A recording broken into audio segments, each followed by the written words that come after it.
நடுவர் அவர்களே, இருவரும் வேலைக்கு போவது லாபமா நஷ்டமா அப்படின்னு கேட்டிருக்கிறீங்க. நான் ஏன் லாபம் அப்படிங்கிற அணியில பேச வந்திருக்கிறேங்கய்யா, ஏன்னா நான் லாபம் அடைந்திருக்கிறேன். அதனால லாபம்ட்டு நாங்க உண்மையை மட்டுமே எங்க அணி பேச வந்திருக்கிறோம். அவரு லாபம் அடைஞ்சிருக்கிறாரா? கண்டிப்பாக அவர் அடைந்திருக்கிறார், மக்கள் எல்லாருக்குமே தெரியுமே. ஓ சரி, சொல்லு. உண்மையிலேங்கய்யா, ஏன்னா வேலை இல்லாதவர்களின் பகலும் நோயாளிகளின் இரவும் மிகவும் நீளமானவை. முத்துக்குமார் ஐயா ரொம்ப அழகா சொல்லியிருப்பாங்க. கஷ்டப்பட்டு படிச்சு தன்னுடைய பெயருக்கு பின்னாடி எம்எஸ்சி, எம்ஃபில், எம்காம், பிஹெச்டி அப்படின்னு சொல்லிட்டு ஒரு பட்டத்தை வாங்கிட்டு வேலைக்கு போய் கை நிறைய சம்பாத்தியம் பண்ணதுக்கு இருக்க கெத்து லாபமா நஷ்டமாங்கய்யா? உண்மையிலே யோசிச்சு பாருங்க. நான் இங்க இருக்கக்கூடிய அத்தனை பேர்லையும் கேட்கிறேன், யாரெல்லாம் வேலைக்கு போறவங்க மட்டும் கை தூக்குங்க பார்க்கலாம். வேலைக்கு போகிறவர்கள், திருமணமானதுக்கு அப்புறம் ஒரு பெண் வேலைக்கு போறக்கூடிய அத்தனை பெண்களுக்கும் அன்னபாரதியின் சார்பாக ஒரு பெரிய கைத்தடலை சொல்றேன். ஏன்னா ஒரு ஆண் படித்தால் அது அவனுக்கு மட்டும் தான் நல்லது, ஆனா ஒரு பெண் படித்தா மொத்த சந்ததியினருக்குமே நல்லதுன்னு சொன்னாங்க பாத்தீங்களா? குடும்பத்தையும் நிர்வாகம் பண்ணி வேலையில வெளியிலையும் போய் நிர்வாகம் பண்ணக்கூடிய அத்தனை பெண்களுடைய நிலைமைங்கயா. காலையில எழுந்திரிச்சு ஜில்லுன்னு குளியல், ஹாட்டா காஃபி, காரசர சைட்ஸோட கூட்டு, பொரியல், குழம்பு, ரசம்னு அடுப்படி கிளீன் பண்ணி பாத்திரம் கழுவி கூட்டி பெருக்கி குனிஞ்சு நிமிந்தா ஹப்பாடான் இருக்கும். டெலிபோன் காலு, இபி பில்லு இன்னும் இருக்கு, இது போல லிஸ்ட். இதுக்கு நடுவுல எதுங்க ரெஸ்ட்? என ரெஸ்டே இல்லாம உழைக்கக்கூடிய அத்தனை பெண்கள் மேடையில் அக்கா எதிரணியில உட்கார்ந்துருக்காங்களே, அவங்களையும் சேர்த்துதான் நான் சொல்றேன். உண்மையிலேங்க ஒரு காலத்துல பெண்கள் எப்படி இருந்தாங்க? போரில் இறந்த ஆணை விட பிரசவத்தில் இறந்த பெண்களின் எண்ணிக்கை அதிகம்னு சொல்லுவாங்க.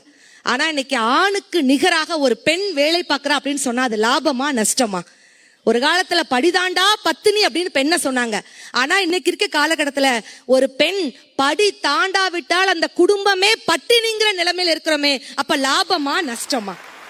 உண்மையிலே பணம் அப்படிங்கிற ஒரு விஷயம். அப்ப அவங்க வேலைக்கு போகும்போதெல்லாம் ஜம்ப் பண்ணி போவாங்களோ?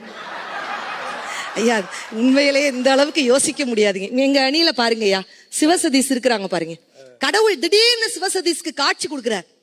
உண்மையிலே 2 நாள் முன்னாடிங்கய்யா சிவசதீஷ்க்கு கடவுள் காட்சி கொடுத்தார்.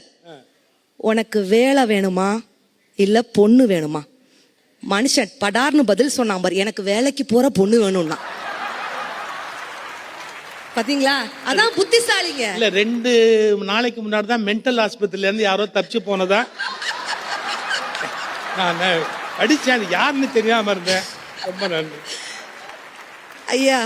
உண்மையிலேயே இன்னைக்குள்ள இளைஞர்களுக்கு ஏத்த மாதிரி சொல்லலாம் ஐயா. வாழ்க்கைங்கிறது என்ன? இருக்கும் வரை ஆஸ்தி, இறந்த பின் அஸ்தி, இடையில யாரு ஒஸ்தி என போட்டுக் கொள்கிறோம் குஸ்தி. இவ்வளவுதாங்க வாழ்க்கை. இந்த மாதிரி கவிதையெல்லாம் எந்த புத்தகத்துல வருதுமா?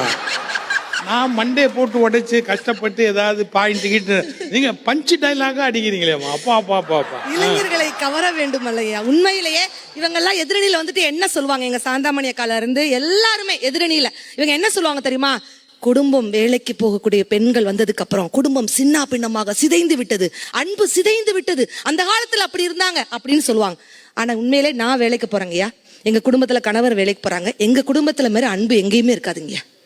பாசம் பீரிட், தேங்க்யூங்க, தேங்க்யூ சோ மச்க்கா.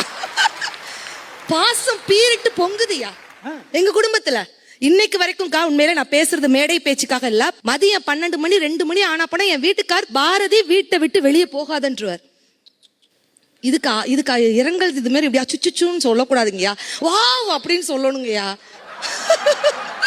வாவ் அப்படின்ட்டு தேங்க்யூ. சோ இப்பதான் நடுவர் நம்ம பக்கம் வந்திருக்கிறாரு.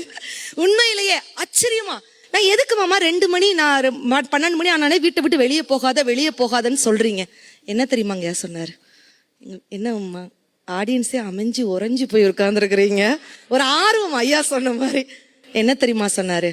நீ 60 கிலோ ஐஸ்கிரீம்மா, ஒருவேளை வெளியில போயிட்டா உருகிட்டனா அப்படின்னாருங்க.